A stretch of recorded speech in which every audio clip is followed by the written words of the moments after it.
ETF index mutual funds నేర్చుకుని stock మార్కెట్లో రాణించాలనుకుంటున్నారా? వెంటనే ఈ నెంబర్కి కాల్ చేయండి. నమస్తే రమగారు. నమస్తే జయ. రమగారు, స్ట్రైట్ క్వశ్చన్ అండి. నాలుగుకున్న పవర్ ఏంటి? ఎల్లలు లేవు దానికి. దాని పవర్కా? అంతే జయ. ఒక మనిషికి నాలుక ప్రధాన అవయవాల్లో ఒకటి కదా. మనం ఒక ఆహారం, ఒక రుచి, ఒక ఆహారం వంట పట్టాలంటే నాలుకది ప్రధాన పాత్ర కదా. అవును. మనం ఏదో నవ్వులుతాం, ఆ నోట్లో బోలెడన్ని నీరు ఉత్పత్తి చేసే వ్యవహారం ఉంటుంది. రసన అంటారు, రుచి, టేస్ట్ బడ్స్ నాలుక మీదే కదా ఉంటాయి. ఓ ఉప్పో, ఓ కారమో, పులుపో, రుచో, నచ్చింది నచ్చలేదు వ్యవహారమో, ఇది నాలుక వల్లే జరుగుతుంది. డాక్టర్ గారు ఇప్పుడు చూస్తున్నారో లేదో, డాక్టర్లు చిన్నప్పుడు జ్వరం అని డాక్టర్ గారు నాలుక చూపించు అనేవాళ్ళు. నాలుక రంగును బట్టి మన అజీర్తి, మన గట్ హెల్త్ని కూడా నిర్ధారించే పద్ధతి ఇది వరకు ఉండేది. ఇప్పుడు ఏముంది, టెస్ట్లు వచ్చేసినాయి కదా. ఈ ఆహారము రుచితో పాటుగా మనం వెలువరించే ప్రతి శబ్దానికి ఆధారం నాలుకే. ఈ నాలుక పళ్ళకి తగిలితే ఒక సౌండు, పళ్ళ వెనకాల తగిలితే ఒక సౌండు, దంతాలకు తగిలితే ఓ సౌండు, పైకి తగిలితే ఒకటి, వెనక్కి తగిలితే ఒకటి, ఇట్లా రకరకాల స్వరాలు నాలుక వల్లే వస్తాయి. ఆ నాలుక సరిగ్గా అయితే, నాలుక మందంగా ఉందనుకో, కొండ కిందకి అంటుకుపోయి ఉంటే ముద్దగా వస్తాయి, మళ్ళీ తొసిపోతాయి. నాలుక లేనిదే లేవు. పళ్ళు లేకపోయినా మాటలు వస్తాయి, కానీ నాలుక లేకపోతే ఏమీ లేదు.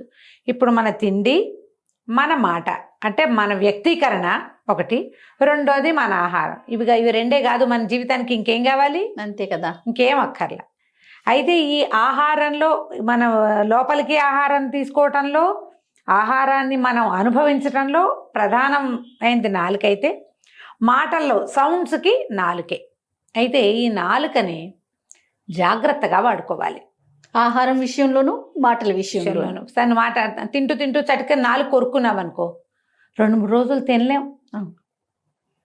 నాలుగు కొరుక్కుంటాం, ఒక్కొక్కసారి నాలుగు పళ్ళ కింద పడిపోదు, తెగిపోతుంది నాలుక. ఏది మనని తీసుకొనివ్వదు లోపలికి. ఎంత ఇబ్బందిగా ఉంటుందో, ఇదొక ప్రాబ్లం. చక్కగా మనకు కావలసిన మాట, సరైన మాట మాట్లాడకపోతే నోరా వీపుకు చేటు తేకే అని పడతాయి బాగా అక్షతలు. నాలుకని శ్రద్ధగా వాడుకోవాలి జయ. నాలుక వల్ల 4 పాపాలు జరుగుతాయి. అబద్ధం చెప్తాం మనం, నాలుకే. దీనివల్లే కదా సౌండ్స్, అవునా? అక్కడి నుంచి పుకార్లు పుట్టిస్తామా. మూడోది దుష్ప్రచారం చేస్తాం, పుట్టించిన పుకార్లను వ్యాప్తి చేస్తాం మనం. 4వది వాగ్వివాదానికి, పోట్లాటలకి దిగుతాం. నోరేసుకుని పడిపోవటమే. నోరేసుకుని అంటే నోటికి ఆధారం ఏమిటి? నాలుకే. ఈ 4 పచ్చి పాపాలకి కారణం నాలుక. ఒట్టి పాపాలేనా నాలుక చేసేది? కాదు, అద్భుతమైన విషయాలు చేయగలదు నాలుక. నాలుకతో ప్రార్థన చేస్తాం మనం. ఒక మంచి మాట ఎవరినైనా, బాబు పర్వాలేదమ్మా, ఏం ధైర్యం చెప్తాం. నాలుకతోటి మనం అవతల వాళ్ళని చక్కగా ముందుకు తీసుకెళ్తాం. పొగిడి మంచి మాట చెప్పి వాడిని ఏమనాలి, ఉత్తేజితుడిని చేయగలుగుతాం మన మాటలతోటే. మనం ఈ మాటలన్నిటికీ ఆధారం టంగ్. మంచి మాటలు చెప్పటానికి, ఎవరినైనా ప్రోత్సహించటానికి, ఎవరినైనా పొగట్టానికి, ఎవరి గురించైనా తెలపటానికి, తెలియజేయటానికి, తెలుసుకోవటానికి నాలుకని విస్తారంగా వాడుకుంటాం. మొట్టమొదటిది భగవత్ ప్రార్థన. ఎంత ప్రార్థిస్తే అంత మంచిది. అవి ఉన్నాయి, ఇవి ఉన్నాయి.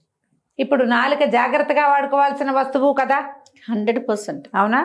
ఈ మన చిన్నతనంలో చేసినటువంటి చిన్న చిన్న పొరపాట్లు కూడా నాలుకతో చేసినవి. ఎవరి గురించైనా చెడు మాటలు చెప్పటం, ఎవరికైనా అబద్ధం చెప్పటం, దుష్ప్రచారం చేయటం, ఎవరితోటైనా పోట్లాడటం. 50 ఏళ్ల తర్వాత కూడా మన నాలుక మన వెంటపడి వస్తుంది. మన వెనకాల రాదా? వస్తుందిగా. జాగ్రత్తగా వాడాలి కదా. అందుకని కేర్ఫుల్గా మాట్లాడాలి. భగవంతుడు ఇచ్చినటువంటి ఏమనాలి, మన జ్ఞానేంద్రియ కర్మేంద్రియాల్లో నాలుక ప్రధానమైంది. కన్ను మందికి చాలా సర్వేంద్రియాణం నయనం ప్రధానం అని చెప్పుకుంటాం. శిరస్సే ప్రధానాంగం మంది. ఈ ప్రధానాంగమైన శిరస్సులోనే మనకి కన్ను, ముక్కు, చెవి, నాలుక ఇక్కడే ఉన్నాయి అవును. కదా. ఇప్పుడు వాటిలలో కన్ను, ముక్కు తర్వాత నోరే కదా, నాలుకే కదా.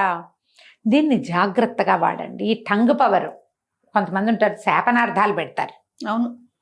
నువ్వు నాశనంగాను, నిన్ను ఎన్నెం ఎత్తుకుపోను. ఏంటిదండి? ఎన్నెమ్మ అంటే ఎన్నెం ఎత్తుకుపోవటం అంటే ఓకే. ఎన్నెం అంటే మృత్యువు. మ్మ్. ఎన్నెం ఎత్తుకుపోవాలి, నీ మొదలారాలి, నీ దుంప తెగాలి, నీ మొహం మండాలి, నానా మాటలు. నిన్ను కాల్చాలి, బూడి చేయాలి, ఏవో మాట్లాడతా. శాపం పెడతా నీవే. నా కడుపు అంట ఊరికే పోదు, నా నాలుగు చాలా పవర్ ఉంది. కొంతమంది చెప్తాను నాలుగు మీద మచ్చ ఉంది, నాకు పవర్ ఉంది. అవును.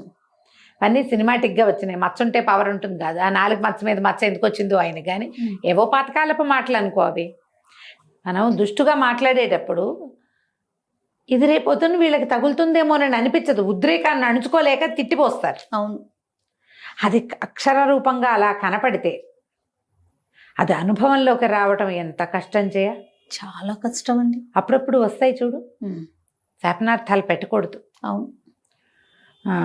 ఏదైనా చెడు కోరకూడదు. నువ్వు లోపల కోరిన ఒక రకం, నాలికతోటి కోరకూడదు, మాట్లాడకూడదు అది బయటికి. లోపల నీకు మంటగా ఉంది వాళ్ళంటే, వాళ్ళు ఏం చేశారో అది నువ్వు చెప్పచ్చు, కానీ వాళ్ళకి ఏం జరగాలో నువ్వు అనకూడదు. ఈ రకమైన ధోరణి కూడా మనుషులకి మంచిది కాదు. చెప్పొచ్చు కానీ ఇప్పుడు వీళ్ళు ఇలా ఇలా చేశారు, ఇట్లా అన్యాయం చేశారు,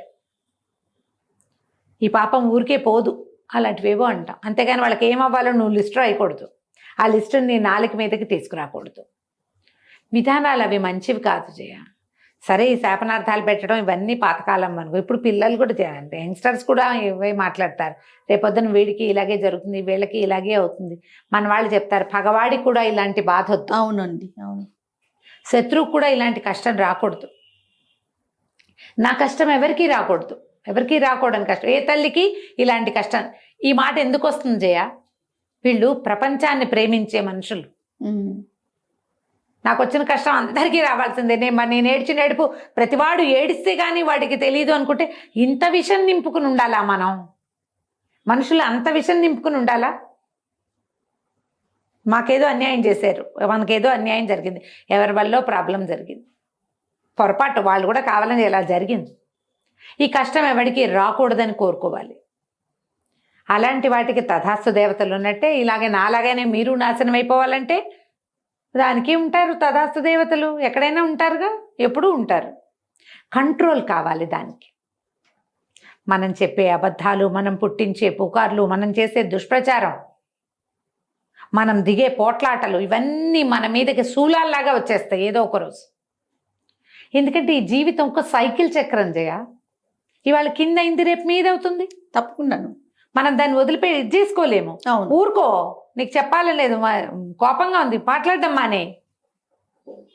నిశ్శబ్దంతో ఎంతైనా బాధించవచ్చు. నోరేసుకుని వదిలేసావంటే వదిలేసింది మిగిలిపోతుంది. ఇప్పుడు ఇంకా కొత్త సమస్య వచ్చింది, రికార్డింగ్లు ప్రతిదానికి. ఎవరెక్కడ ఏం మాట్లాడినా రికార్డు. 20 ఏళ్ల క్రితం రికార్డులు కూడా తీస్తారు. మీరు ఆ రోజు అలా అన్నారు, ఇవాళ ఇలా అంటున్నారు అంటారా?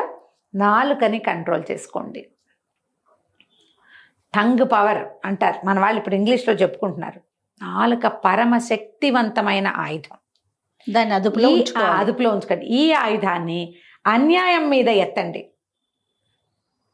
తప్పు మీద ఎత్తండి, ధర్మం వైపు నిలబడడానికి వాడండి. ఏది కరెక్టో అది మాట్లాడండి. అప్పుడప్పుడు వాడద్దు, అసలు అది మరీ మంచిది. అస్సలు వాడద్దు, ఊరుకోండి. మీరు ఎంత నిశ్శబ్దంగా ఉంటే, నిశ్శబ్దం మాట కంటే ఎక్కువ పదునైంది, బలమైంది. మాటలు ఎంత పదునుగా ఎంత బలంగా పనిచేస్తాయో మాట్లాడకపోవటం కూడా అలాగే పనిచేస్తుంది ఒక్కొక్కసారి. సైలెన్స్ ఇస్ గోల్డ్ అంటారు. ఎప్పుడు ఎప్పుడు బంగారంతో సమానం. కామ్గా ఉండు, అది ఊరుకో. ఏం జరిగితే అది జరుగుతుంది. నాలుగు రుచిగా ఉన్నాయని అన్నీ తినేసామనుకో, చాలా తింటాం. పొట్ట సహించదే దాన్ని. సహించకపోవచ్చు కదా, పొట్ట చెప్పేది వినాలి నాలుక. సో అన్ని విషయాల్లోనూ నాలుకని మనం కంట్రోల్గా ఉంచుకోవాలి. మీరు ఎంత జాగ్రత్తగా ఉంటే జీవితం అంత బాగుంటుంది. మన పరిసరాలు బాగుంటాయి. మనం ఏదైనా ఒక మంచి వాక్యాలు చెప్పాము ఎవరికైనా, అవి వాళ్ళకి ప్లస్ అయ్యి వాళ్ళు ఏదైనా ఫ్లరిష్ అయ్యారనుకో, అది ఎలాంటి భావం చేయ, మనం ఒక చిన్న మొక్క తెచ్చాం, వాకి ఎక్కడో రోడ్డు మీద ఒక తులసి చెట్టు కనపడింది, పీక్కొచ్చావు నువ్వు, దాన్ని తెచ్చిపెట్టావు, 4 రోజుల్లో చక్కగా రెక్కొని ఇది విస్తరిస్తుంది. దాని నుంచి వచ్చే గాలిని నువ్వు ఆస్వాదిస్తావు, అది ఇచ్చే ఆక్సిజన్ నువ్వు పీలుస్తావు. ఎలాంటి భావం అది? అద్భుతమైన విషయం. ఇప్పుడు ఒక చెట్టు కొనుక్కొచ్చావు, ఓ 100 రూపాయలు 50 రూపాయలు ఇచ్చి, అది బోల్డ్ అంత విస్తరించి పువ్వులు వస్తాయి. అది ఎట్లాంటిది? మీరు ఒక మంచి మాట చెప్పి అది వాళ్ళకి ఉపయోగపడితే ఈ చెట్టుని పెంచిన భావన వస్తుంది మనకి. అదే మనం ఒక చెడ్డ మాట, ముళ్ళ చెట్టు, దాన్ని పెంచేం ప్రయోజనం అమ్మా? దానికి పువ్వు లేదు, కాపు లేదు, ముళ్ళు, ప్రయోజనం లేనివి కదా. అవును. జాగ్రత్తగా మాట్లాడండి. ఏదైనా అప్పుడప్పుడు మనం ప్రతి వాళ్ళకి టంగ్ స్లిప్ అవుతూనే ఉంటుంది. ఏదో ఒక దురుసు మాట, ఒక అనవసరమైన మాట, ఒక అక్కర్లేని మాట, ఒక తెలియని మాట, ఒక తెలివి తక్కువ మాట, ఒక దుష్టు మాట వస్తూనే ఉంటాయి. వెనక్కి తీసుకోండి. అవసరమైతే ఒకసారి చెప్పండి. కావాల్సిన చోట ఒక ప్రశంస, ఒక మంచి వాక్యం, ఒక ప్రశంసా వాక్యం, ఒక కృతజ్ఞతా వాక్యం, నేను అలా అనుకోలేదు, పొరపాఠం జరిగింది అని ఒప్పేసుకున్నారంటే, అది కూడా నాలుకతోటే ఒప్పేసుకుంటే చాలా వరకు సరైపోతాయి. మనం దుష్టు మాట్లాడడానికి, తొందరపాటు మాట్లాడడానికి నాలుక స్పీడ్గా వెళ్ళి ప్రశంసకి రాదు, కృతజ్ఞతకి రాదు, క్షమాపణకి రాదు నాలుక. దానికి వచ్చింది దీనికి కూడా రావాలిగా. అది చెప్పండి, అవునా? ఇలా ఆలోచించండి. దాని మీద వాడినప్పుడు దీని మీద కూడా వాడండి. అప్పుడు మనకి సమాజం బాగుంటుంది, మనతో ఉన్న వాళ్ళు హాయిగా ఉంటారు, మనం ఆటోమేటిక్గా హాయిగా ఉంటాం. సారీ చెప్పేస్తే ఎంత ఫ్రీగా ఉంటుందో ట్రై చేసి చూడండి. తప్పకుండా రమ్మగారు. నమస్తే. నమస్తే జయ.